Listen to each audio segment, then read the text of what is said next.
नमस्कार श्रोते हो, तुम्ही ऐकत आहात रेडिओ पुणेरी आवाज 107.8 FM आणि तुम्ही हा खेळ शब्दांचा या तुमच्या आवडीच्या शोमध्ये आहात, जो शो मार्च महिन्याच्या 3ऱ्या रविवारी 5 वर्षे पूर्ण करत आहेत आणि मी आर जे कैलास नेहमीप्रमाणेच तुम्हाला भेटायला आलेलो आहे रविवारी दुपारी 2 वाजता. आणि दुपारी 2 वाजता आपण ही कवितांची मैफिल सजवत असतो हा खेळ शब्दांचा या शोमध्ये. आणि रेडिओ पुणेरी आवाज आपल्याला माहीत आहे, जो जगभरामध्ये ऐकला जातो. जवळपास 12 देशांमध्ये, विदेशांमध्ये आणि भारताच्या वेगवेगळ्या राज्यामधून आपले साहित्यिक मान्यवर, रसिक श्रोते जे आहेत ते आपला FM ऐकत असतात, या आपल्या शोसाठी रचना पाठवत असतात. आणि महाराष्ट्रामध्ये तर जवळपास सर्व जिल्ह्यांमध्ये पोहोचलेला आहे, अगदी छोट्यातल्या छोट्या खेड्यामध्ये सुद्धा पोहोचलेला आहे. आपण वेगवेगळे शब्द देत असतो आणि चित्रकवितासुद्धा आपण देत असतो. विविध सामाजिक विषयावर सुद्धा आपण बोललेलो आहोत. आणि खरं सांगायचं तर मला दर रविवारी दुपारी 2 वाजता तुम्हाला भेटायला येण्याची खूप सारी उत्सुकता असते. मी शोची पोस्ट जेव्हा आपल्या व्हॉट्सअप जे ग्रुप्स आहेत त्याला पोस्ट करतो, माझ्या स्टेटसला ठेवतो आणि विविध सोशल मीडियावर जेव्हा मी पाठवतो तेव्हा रचनांचा जो ओघ असतो तो खूप जादा असतो. आणि रचनांचा ओघ जास्त असल्यामुळं आपण अल्टरनेटिव्हली रचना घेतो. त्यामुळे जेव्हा आपण एखाद्या शोमध्ये या नियमांमुळं भाग घेऊ शकत नाही, त्यावेळी आपण ही जी शोची पोस्ट आहे ती आपल्या इतर ग्रुपला पाठवावी. इतर आपले जे मित्रमैत्रिणी असतील, नातेवाईक असतील, लिहिणारे असतील, श्रोते असतील, तर त्यांना ही पोस्ट पाठवावी, जेणेकरून त्यांनाही या शोमध्ये सहभागाची संधी मिळेल. तर नेहमीप्रमाणेच आजसुद्धा आपण जो विषय दिलेला आहे तो विषय आहे श्वास तू माझा. श्वास तू माझा या नावाने मी माझं लेखन करतो. कविता, चारोळ्या या मी श्वास तू माझा या नावानेच करतो. आणि म्हटलं की चला आजच्या या शोमध्ये माझ्या आवडीचा शब्द द्यावा, ज्या नावाने मी लेखन करतो. सोशल मीडियावर इंस्टाग्राम असेल, फेसबुक असेल, तर त्या ठिकाणी मी या नावाने लेखन करत असल्यामुळं मी आजचा हा शब्द जो आहे तो दिलेला होता. आणि कविता संग्रह आहे माझा, ऑडिओचा आणि व्हिडिओचा अल्बमसुद्धा आहे श्वास तू माझा या नावाने. आणि खरं सांगायचं तर हा शब्दच खूप अगदी जवळचा वाटतो. आपण कोणाला तरी श्वास समजणं किंवा आपण कोणाचा तरी श्वास होणं ही गोष्टच खूप आनंद देणारी असते. ही गोष्टच खूप मनाला भावणारी असते, नाही का? कारण आपल्या अवतीभोवती खूप सारे लोक असतात, त्यामध्ये कुटुंबीय असतात, नातेवाईक असतात, मित्रमैत्रिणी असतात. आणि या सर्वांमध्ये जी सर्वात जिवलग अशी आपली व्यक्ती असते ती जणू काही आपला श्वास असते. कारण श्वासाशिवाय जीवन नाही हे आपल्याला माहीत आहे. म्हणून असं म्हटलं जातं की ऑक्सिजनशिवाय जीवन नाही, तसंच श्वास जो घेतल्याशिवाय आपण जगू शकत नाही, म्हणजे त्या व्यक्तीशिवाय आपण राहू शकत नाही. ती व्यक्ती म्हणजे आपला श्वास असते. तर श्वास तू माझा या शब्दाच्या अनुषंगानं आज आपण बोलणार आहोत. नाती, त्यामधले नात्यांचे वेगवेगळे रंग आणि श्वास ती व्यक्ती का झाली किंवा एखाद्या व्यक्तीचा आपण श्वास का झालो, एखादी व्यक्ती आपल्याला श्वास का मानते, या सर्व प्रश्नांची उत्तरं आणि त्यातले दडलेले गहिरे असे जे भाव आहेत ते अतिशय अप्रतिम आणि सुरेखरित्या आपल्या या मान्यवरांनी शब्दबद्ध केलेले आहेत. तर त्यांच्या अंतर्मनामध्ये त्या रचना लिहित असताना त्या रचनेची कल्पना मनामध्ये आल्यापासून ते त्या रचना मोबाईलच्या स्क्रीनवर किंवा कागदावर उतरवत असतानापासून ते ती रचना पूर्ण झाल्यापर्यंत त्यांच्या मनामध्ये ती रचना लिहिताना काय भाव होते हे आपण जाणून घेण्याचा प्रयत्न करणार आहोत आजच्या आपल्या शोमध्ये, म्हणजेच हा खेळ शब्दांचा या कविता व चारोळ्यांच्या शोमध्ये. रेडिओ पुणेरी आवाज 107.8 FM वर तुम्ही माझ्यासोबत आहात, म्हणजेच आर जे कैलाससोबत. आनंदी राहा, आनंद लुटा. तर श्रोते हो, आज आपण श्वास तू माझा या विषयावर बोलणार आहोत आणि शोची सुरुवात ही नेहमीप्रमाणेच. चला तर मग ठाव घेऊया हळव्या मनांचा. चला तर मग ठाव घेऊया हळव्या मनांचा. आनंद घेऊया जीवनातल्या प्रत्येक क्षणांचा. आनंद घेऊया जीवनातल्या प्रत्येक क्षणांचा. काही तुमचे काही माझे गुंफून शब्द मोती. काही तुमचे काही माझे गुंफून शब्द मोती. सजूया हा खेळ शब्दांचा. सजूया हा खेळ शब्दांचा. तर आपण या चारोळीनं सुरुवात करतो, प्रत्येक शोची करतो. याच्या मागची संकल्पना अशी आहे की आपण हळव्या मनांचा ठाव घेण्याचा प्रयत्न करतो. साहित्यिकांनी लिहिलेल्या रचना आपण सादर करीत असताना त्या रचना रचना वाचणाऱ्यांच्या आणि जे श्रोते आहेत ऐकणारे, तर त्यांच्यासुद्धा हळव्या मनांचा ठाव घेण्याचा आपण प्रयत्न करत असतो. म्हणून आपण या चारोळीमध्ये लिहिलेलं होतं की चला तर मग ठाव घेऊया हळव्या मनांचा आणि आनंद घेऊया जीवनातल्या प्रत्येक क्षणांचा. तर ही खूप मोठी गोष्ट असते. आपण खूप वेळा अनेक आनंदाचे जे क्षण आहेत ते मिस करतो. खूप वेळा आपण दुःखांच्या म्हणजे गराड्यामध्ये इतके अडकलेले असतो की सुखाचे असंख्य क्षण, लाखो क्षण आपल्या नजरेसमोरून निघून जातात, निसटून जातात. आपल्याला त्या सुखाच्या क्षणांकडं लक्ष द्यायला सुद्धा वेळ मिळत नाही आणि त्यामुळं आपलं दुःख, आपली निराशा ही आणखी जास्त वाढत जाते.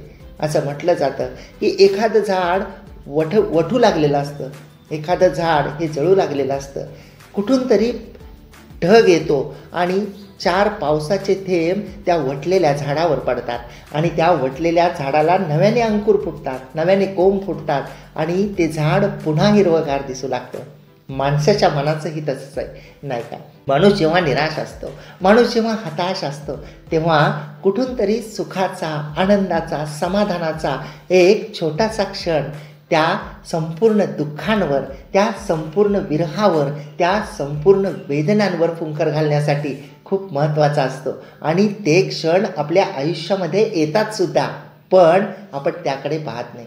बऱ्याच वेळा असं म्हटलं जातं की जेव्हा सगळी दारं बंद झालेली आहेत असं तुम्हाला वाटायला लागतं, तेव्हा कुठून तरी एक किरण आपल्याला दिसत असतो, कुठून तरी प्रकाशाची एक तिरीप ही आपल्या नजरेस पडते. पण आपण आपल्या त्या नैराश्याच्या जागेवर बसलेलो असतो, तिथून उठून त्या किरणांपर्यंत जात नाही. आपण त्या दरवाजापर्यंत जात नाही. आपण त्या दरवाजापर्यंत जाऊन आपण तो दरवाजा जो आपल्याला दिसलेला आहे उघडण्याचा प्रयत्न केला तर कदाचित जी संपूर्ण दुःखाची परिस्थिती, जी संपूर्ण वेदनांची परिस्थिती, जी संपूर्ण हताशपणाची परिस्थिती आहे ती बदलू शकते. म्हणून आपण लिहिलेलं आहे की आनंद घेऊया जीवनातल्या प्रत्येक क्षणांचा. जीवनातल्या प्रत्येक क्षणांचा आनंद घेतला पाहिजे, कारण आयुष्य हे खूप छोटंच आहे. आपण जर मागे वळून भूतकाळात पाहिलं तर आपला स्वतःवर विश्वास बसत नाही की आपलं वय कधी वाढलं, आपलं करिअरमध्ये आपण इतकं गुंतून गेलो, आपल्या शालेय जीवनामध्ये आपण होतो, महाविद्यालयीन जीवनामध्ये गेलो, त्यानंतर करिअरचे टप्पे पार केले, त्यानंतर प्रापंचिक जबाबदाऱ्या पार पडल्या आणि त्यानंतर वृद्धकाळाकडे आपण गेलो आणि त्यानंतर असं वाटतं की आपलं तर जगायचंच राहिलं. म्हणून जगणं आणि क्षणांचा आनंद घेणं हे खूप महत्त्वाचं आहे. आणि जसं की आपले जे मान्यवर आहेत ते आपल्या रचनांच्या माध्यमातून शब्दांचे मोती पाठवत असतात, त्यांना आपण गुंफून हा खेळ शब्दांचा हा शो आपण सजवत असतो, जो आजसुद्धा सजवणार आहे माझ्या आवडीच्या शब्दाच्या अनुषंगानं. आणि तो बऱ्याच जणाच्या आवडीचा सुद्धा शब्द आहे, श्वास तो माझा. चला तर मग आपण आपल्या आजच्या शोला सुरुवात करूया. आजच्या शोची सुरुवात मी माझ्या एका चारोळीने करतोय. जसं की आत्ता आपण क्षणांबद्दल बोललो, जसं की आत्ता आपण आनंदाबद्दल बोललो, जसं की आत्ता आपण दुःखांवर, वेदनांवर, विरहावर जर फुंकर मारली तर सगळी दुःख वेदना या हलक्या होतात याबद्दल बोललो. मी माझ्या एका चारोळीमध्ये लिहिलंय की मी कधी मांडत बसत नाही उरलेल्या श्वासांचं गणित. मी कधी मांडत बसत नाही उरलेल्या श्वासांचं गणित. नाहीतर आनंदात जगायला कितीतरी क्षण असतात अगणित, नाहीतरी आनंदात जगायला कितीतरी क्षण असतात अगणित, नाहीतरी आनंदात जगायला कितीतरी क्षण असतात अगणित, नाही का?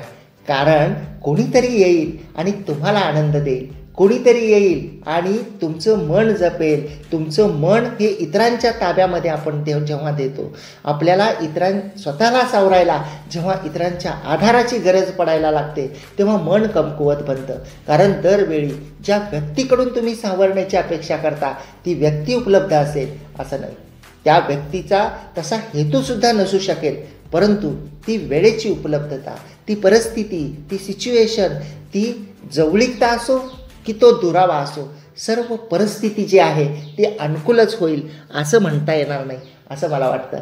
त्यामुळं सर्वात महत्त्वाची गोष्ट असते ते आनंदाचे जे क्षण आहेत जे जगायला पाहिजेत ते जगले पाहिजेत. म्हणून मी लिहिलेलं होतं की मी कधी मांडत बसत नाही उरलेल्या श्वासांचं गणित, नाहीतरी आनंदात जगायला कितीतरी क्षण असतात अगणित, नाहीतरी आनंदात जगायला कितीतरी क्षण असतात अगणित. तर ही माझी एक चारोळी होती आणि मी माझ्या एका रचनेमध्ये लिहिलं आहे, माझी कविता सादर करतोय आणि माझ्या कवितेमध्ये लिहिलं आहे की श्वासात जेव्हा गुंफला पहिल्यांदा श्वास, श्वासात जेव्हा गुंफला पहिल्यांदा श्वास, अजन्म सोबतीचा दिला होता विश्वास, अजन्म सोबतीचा दिला होता विश्वास, रुसवे फुगवे भांडण तंटे असतात प्रेमात, रुसवे फुगवे भांडण तंटे असतात प्रेमात, रुसवे फुगवे भांडण तंटे असतात प्रेमात, त्याचा नसतो करून घ्यायचा एवढा त्रास, त्याचा नसतो करून घ्यायचा एवढा त्रास, कोण तू माझ्यासाठी तुला न कधी उमगले, कोण तू माझ्यासाठी तुला न कधी उमगले, क्षणभर दूर झाल्यावर डोळे कैकदा डबडबले, क्षणभर दूर झाल्यावर डोळे कैकदा डबडबले, अंतरांचे अंतर आता मिळून दोघे मिटवूया, अंतरांचे अंतर आता मिळून दोघे मिटवूया, नव्या प्रेमाचे नवे हळवे जग, नव्या प्रेमाचे नवे हळवे जग, नव्याने वसवूया, नव्याने वसवूया, नव्याने वसवूया. तर ही माझी एक रचना होती की जसं श्वासामध्ये श्वास जेव्हा गुंफतो, जेव्हा नाती ही जोडली जातात, नाती ही जुळतात, ती नाती दृढ होतात, एकमेकांना विश्वास दिला जातो आणि तो विश्वास हा आपला श्वास बनून जातो, ती व्यक्ती आपल्यासाठी खास बनून जाते आणि त्या व्यक्तीपासून भले आपल्याला त्रास जरी झाला तरी ती व्यक्ती जी आहे ती आपल्याला हवीशी वाटते, ती व्यक्ती आपल्या अंतर्मनामध्ये असते, काळजाच्या कप्प्यामध्ये एक हळवी अशी जागा त्या व्यक्तीसाठी असते, ती व्यक्ती ही आपल्यासाठी खूप स्पेशल असते आणि त्या स्पेशल अशा व्यक्तीला आपण नेहमी बोलत असतो, रागवत असतो, भांडणतंटा करत असतो, परंतु ती व्यक्ती आपल्यापासून कधीही दूर जाऊ नये असं आपल्याला वाटत असतं. ती व्यक्ती म्हणजे आपला श्वास असते, ती त्या व्यक्तीचं असणं म्हणजे आपल्या जीवनामध्ये आनंदाची बहार आहे असं आपल्याला वाटत असतं. खूप वेळा असं होतं की अनेक नाती ही स्वार्थासाठी सुद्धा जोडली जातात, परंतु त्या नात्यांचं जे आयुष्य आहे ते खूप कमी असतं. ज्या गोष्टी एकमेकांना आवडत नाही त्या गोष्टी टाळणं आणि एकमेकांसाठी वेळ पाळणं या नात्यामधल्या खूप महत्त्वाच्या गोष्टी आहेत. कारण बऱ्याच वेळा असं होतं की मला हे आवडतं, मी हे करणार, मी तुझ्यासाठी हे का सोडू, या गोष्टी या नात्याला ग्रहण लावतात. प्रत्येकाचं जरी आयुष्य असलं, प्रत्येकाला जरी स्वातंत्र्य असलं तरीसुद्धा आपण जर आपल्या पार्टनरसोबत राहत असू, आपण जर आपल्या श्वासांकडून काही अपेक्षा करीत असू तर आपलंसुद्धा जबाबदारी आहे, आपलीसुद्धा कर्तव्य आहे की त्या व्यक्तीला ज्या गोष्टी आवडत नाहीत त्या गोष्टी टाळणं, त्या गोष्टींना अव्हॉइड करणं आणि नात्यांचा जो प्रवास आहे तो आनंदी आणि सुंदर करणं. कारण बऱ्याच वेळा छोट्या छोट्या गोष्टींमुळं मोठमोठे गैरसमज होतात, त्याचं जे रूपांतर आहे ते खूप मोठ्या भांडणामध्ये होतं, वादविकोपाला जातात आणि नातं हे तुटून जातं. खरं तर त्याला कारण तेवढं मोठं नसतं, परंतु स्वतःचे अहंकार, स्वतःचा जो इगो आपण म्हणतो त्या इगोमुळं आणि गैरसमजामुळं अनेक नाती ही तुटलेली आहेत. त्यामुळं समोरचा बरसत असताना आपण झेलत राहिलं पाहिजे आणि त्याचं बरसून झाल्यानंतर त्याला शांतसुद्धा केलं पाहिजे. तर असा आपला श्वास, कारण तो आपला श्वास आहे आणि त्या श्वासांना जपण्यासाठी, त्या आभासाला, भासाला अस्तित्व बनवण्यासाठी, वास्तव बनवण्यासाठी आणि त्या आपल्या श्वासासोबत जगण्यासाठी आपण नेहमी तडजोडीची सुद्धा भूमिका घेणं खूप गरजेचं असतं. जर आपल्याला आपला अहंकार महत्त्वाचा आहे, आपल्याला आपल्या सवयी महत्त्वाच्या आहेत, आपल्याला आपला मीपणा महत्त्वाचा आहे की आपल्याला ती व्यक्ती महत्त्वाची आहे जो आपला श्वास आहे, याचा विचार करणं हे खूप गरजेचं असतं, नाही का? चला तर मग श्वास तू माझा या आजच्या शब्दावर आपण आपल्या मान्यवरांच्या ज्या रचना आहेत त्या आपण ऐकूयात. तुम्ही रेडिओ पुणेरी आवाज 107.8 FM ऐकत आहात आणि तुम्ही तुमच्या आवडीच्या शोमध्ये आहात, म्हणजेच हा खेळ शब्दांचा, हा कविता व चारोळ्यांचा शो माझ्यासोबत म्हणजेच RJ कैलाससोबत. आनंदी रहा, आनंद लुटा.